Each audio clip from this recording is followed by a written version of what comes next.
اس وقت یہاں قوم شعیب، جنہیں قوم مدین یا اصحاب المتافقات بھی کہا جاتا ہے، وہ قوم آباد تھی جو ان لاووں کی زد میں آ کر ان کے نیچے دب گئی۔ ان آتش فشاؤں کے پھٹنے سے ان پر پگھلے ہوئے لاوے یعنی جلتے ہوئے پتھروں کی بارش ہوئی، اور وہ قوم اس لاوے تلے دب کر نشان عبرت بن گئی۔ اور ناظرین، اس موضوع پر آئندہ الگ سے تفصیل کے ساتھ بات کی جائے گی۔ ناظرین، آج بھی یثرب میں، جسے مدینہ المنورہ کہا جاتا ہے، وہاں سے تعمیراتی کاموں کے لیے کھدائی کے دوران لاوا ظاہر ہوتا رہتا ہے، اور وہاں سے بالکل ویسے ہی دھواں اٹھتا رہتا ہے جیسے روایات میں مذکور ہے کہ عمر فاروق رضی اللہ تعالیٰ عنہ کے دور حکومت میں کنویں سے دھواں اٹھتا رہا، جو بعد میں پھٹا اور زلزلہ آیا جس کی وجہ سے، اور پھر وہیں سے عثمان رضی اللہ تعالیٰ عنہ کے دور حکومت میں بھی دھواں نکلتا رہا۔ اور یہ مناظر بھی آپ اپنی سکرین پر دیکھ رہے ہیں۔ اس وقت جو تصاویر، جو ویڈیو آپ کو نظر آ رہی ہے، یہ یثرب یعنی جسے مدینہ المنورہ کہا جاتا ہے، وہاں کی ہیں، اور یہ آج موجودہ وقت کی ہیں۔ ناظرین، یہ وہ آگ تھی جو ماضی میں الحجاز کی سرزمین پر کئی مقامات سے نمودار ہوتی رہی۔ یہ کوئی دیومالائی قصہ و کہانی نہیں تھی جسے آج تک دیومالائی قصے و کہانیاں بنا دیا گیا۔ یوں یہ حقیقت بھی آج آپ کے سامنے ہے۔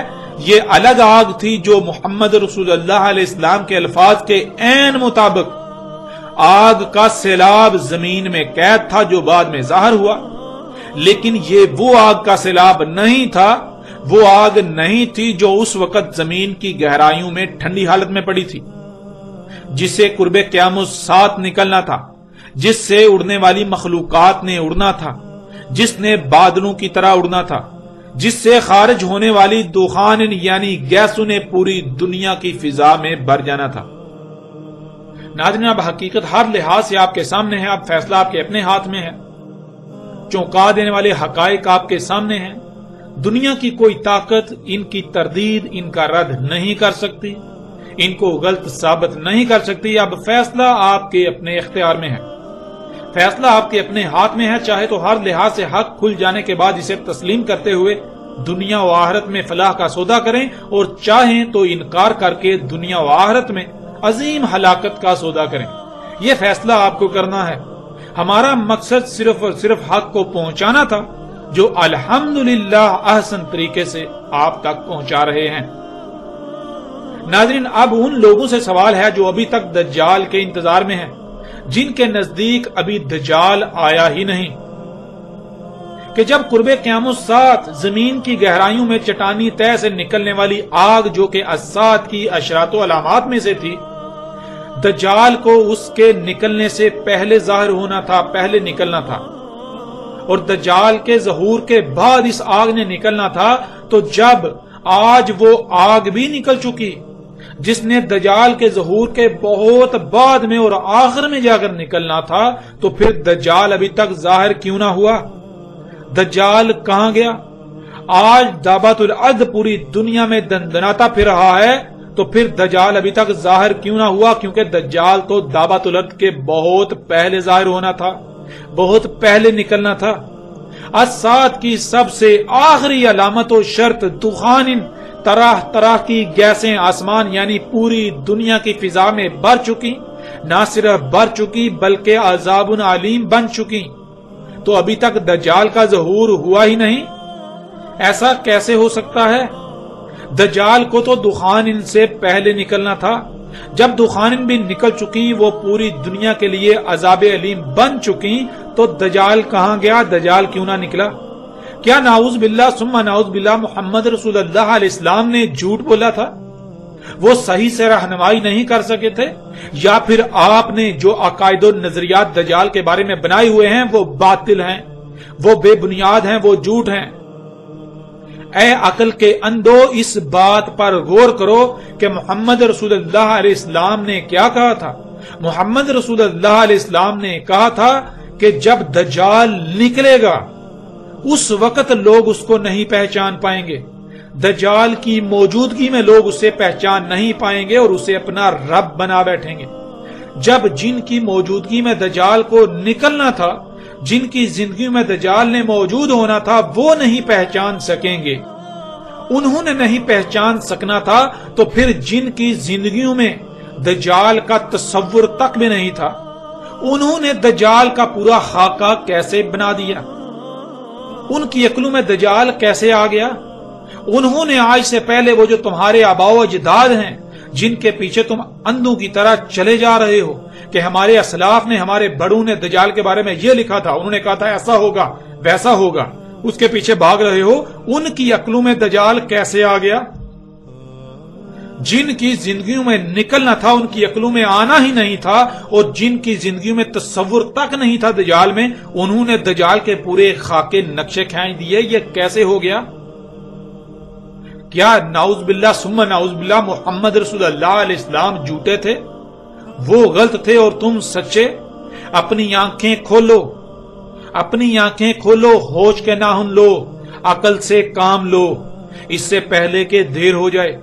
فرات سے قرب قیام الساعت کے وقت ایسی قیمتی ترین شے، ایسا خزانہ جس کے سامنے باقی تمام کی تمام قیمتی سے قیمتی اشیاء کی چمک دمک مان پڑ جانا تھی، جب وہ بھی ظاہر ہو چکی، وہ خزانہ بھی ظاہر ہو چکا، تو پھر دجال ابھی تک کیوں نہ آیا؟ کیونکہ دجال نے تو اس سے بہت پہلے آنا تھا۔ ذرا غور کرو، کیا روایات میں یہ چیز، یہ بات موجود نہیں ہے کہ دجال کا ایک ید، ایک ہاتھ دوسرے کی نسبت لمبا ہوگا؟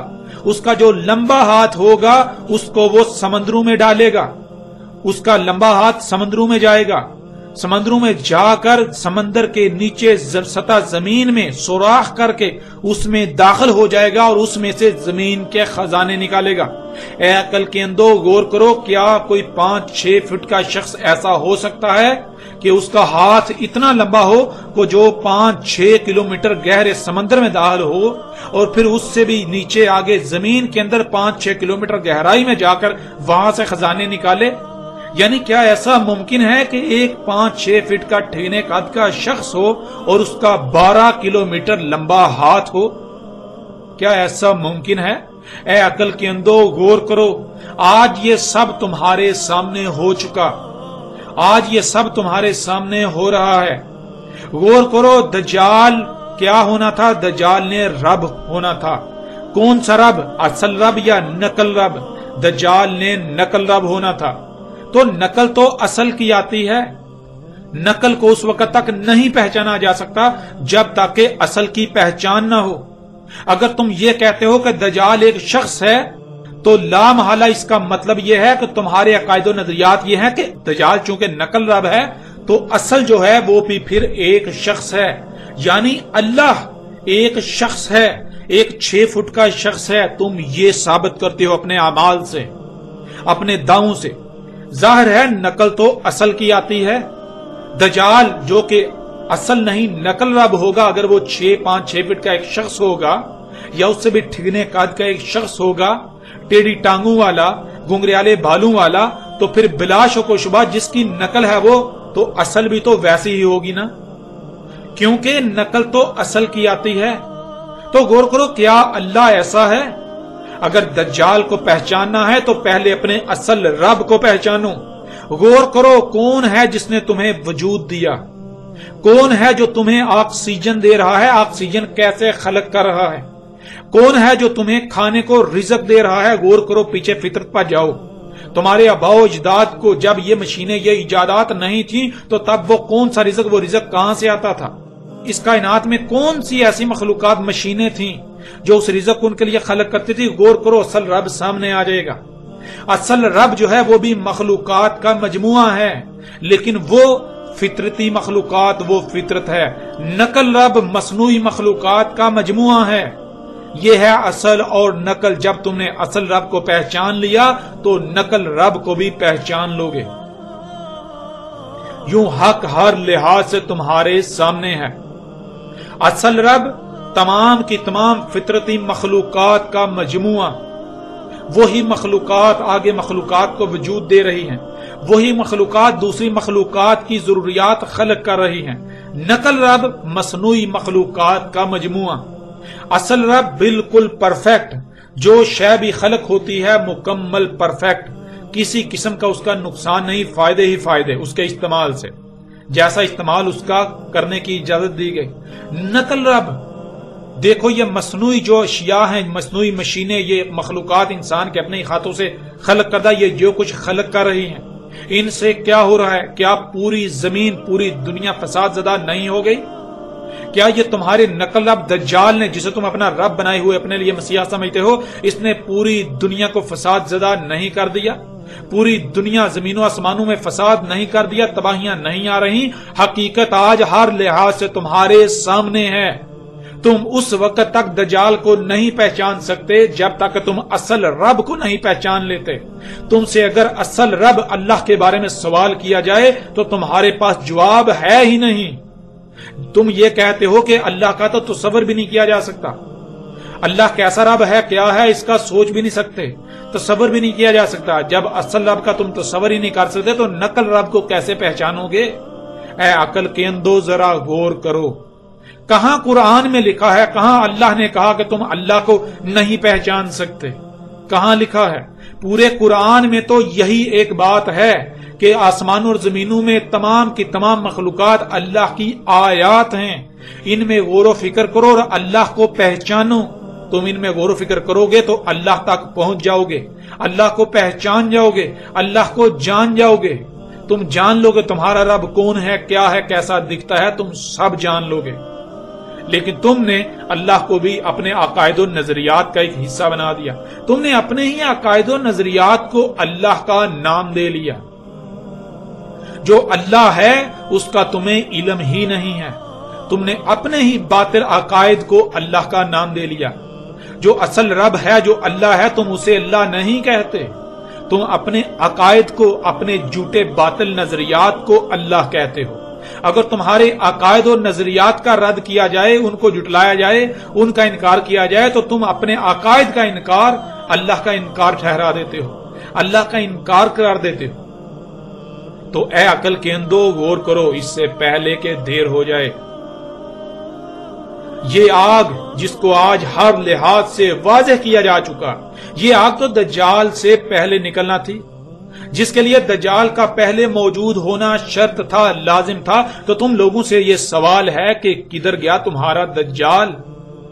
جب یہ سب کچھ ہو چکا، آگ بھی نکل چکی، دخان عذاب علیم بن چکی، دابت الارض پوری دنیا میں دندنا رہا ہے، جب یہ سب کچھ ہو چکا تو تمہارا دجال کہاں گیا؟ اس کو تو ان سب سے پہلے آنا تھا، دجال کی وجہ سے ہی تو یہ سب ہونا تھا۔ تو غور کرو، تمہارا دجال ابھی آیا ہی نہیں۔ اے عقل کے اندو غور کرو، تم بنی اسرائیل کی نسل ہو، جو بنی اسرائیل نے کیا تھا تم نے بھی وہی کرنا تھا۔ تو غور کرو، کیا تم وہی نہیں کر رہے؟ بنی اسرائیل میں غور کرو، انہوں نے کیا کیا تھا، پھر اپنے گریبان میں جھانکو، تمہیں بنی اسرائیل میں اور خود میں ایک رائی برابر بھی فرق نظر نہیں آئے گا۔ حق اس قدر واضح ہو جانے کے باوجود بھی اپنی جہالت پر ڈٹے رہو گے تو جان لو دنیا و آخرت میں تمہیں ہلاکت سے کوئی نہیں بچا سکتا۔ اپنی عقلوں کا علاج کراؤ اس سے پہلے کہ وہ وقت آ جائے جب تم اپنی عقلوں پر ماتم کرنا شروع کر دو، لیکن تب بہت دیر ہو چکی ہوگی، تب سوائے ہلاکت و پچھتاوے کے کچھ نہیں رہے گا، کچھ تمہارے ہاتھ نہیں آئے گا۔ اپنے آباء و اجداد کی روش کو ترک کر دو، حق ہر لحاظ سے تمہارے سامنے آ چکا، حق کو تسلیم کر کے دنیا و آخرت میں ہلاکت سے بچ جاؤ۔ اے علماء کے نام پر، رہنماؤں کے نام پر انسانوں کی رہنمائی کے دعوے داروں، ان لوگوں کی آخرت کے بارے میں سوچو جو اندھوں کی طرح تمہارے پیچھے چل رہے ہیں۔ کیا آخرت میں ان کا بوجھ اٹھا پاؤ گے؟ آج تمہارے پاس وقت ہے اور یہ بھی جان لو یہ وقت بہت کم ہے۔ حق کو تسلیم کرنے کے لیے ایک دوسرے کی طرف مت دیکھو، آگے بڑھو ورنہ گزشتہ ہلاک شدہ اقوام کی طرح دنیا و آخرت میں بدترین ہلاکت کا شکار ہو جاؤ گے۔ جان لو تمہیں ہر لحاظ سے کھول کھول کر متنبہ کیا جا رہا ہے۔ جان لو کل کو تمہارے پاس کوئی بہانہ، کوئی عذر نہیں ہوگا۔ جان لو تم پر سوائے حجت کے پیچھے کچھ نہیں بچے گا۔ اے وہ لوگوں جو اندھوں کی طرح فرقہ پرستی میں ڈوبے ہوئے ہو، اس غلیظ ترین جوہر سے باہر نکل آؤ۔ اندھوں کی طرح علماء کے نام پر نبوت کے دعوے داروں، اللہ کے دشمنوں کے پیچھے مت چلو، غور و فکر کرو، حق تمہارے سامنے ہے، اسے تسلیم کر لو۔ آج جن کے پیچھے تم اندھوں کی طرح چل رہے ہو، کل کو یہ تمہارے کچھ کام نہیں آئیں گے، یہ تو خود چیخو پکار کر رہے ہوں گے، یہ تمہاری نصرت کیسے کریں گے؟ تم انہیں اپنا رہنما بنا کر ان کے پیچھے چل رہے ہو، انہیں اپنا رہنما بنا کر بیٹھے ہوئے ہو، انہیں اللہ کے نمائندے سمجھ رہے ہو، انہیں انبیاء کے وارث سمجھ رہے ہو، جان لو یہ اللہ کے دشمن ہیں۔ اگر یہ حق کی تصدیق نہیں کرتے، حق کی تائید نہیں کرتے، اگر یہ حق کی نصرت نہیں کرتے تو یہ اللہ کے دشمن ہیں، یہ انبیاء کے وارث نہیں ہیں، یہ اللہ کے نمائندے نہیں ہیں، یہ تمہارے رہنما نہیں ہیں، یہ رہنماؤں کی شکل میں، رہنماؤں کی صورت میں راہزن ہیں، یہ لٹیرے ہیں، یہ اللہ کے دشمن ہیں، یہ اللہ کے باغی ہیں، یہ بہت بڑے دھوکے باز اور مکار ہیں۔ ان کے دھوکے سے نکل آؤ، ان کی مکاری کو پہچان لو۔ حق تمہارے سامنے ہے اس سے پہلے کہ وقت ختم ہو جائے، اور وقت ختم ہونے ہی کو ہے۔ عذاب عظیم تمہارے سر پر کھڑا ہے، اپنی آنکھیں کھول لو اس سے پہلے کہ دیر ہو جائے۔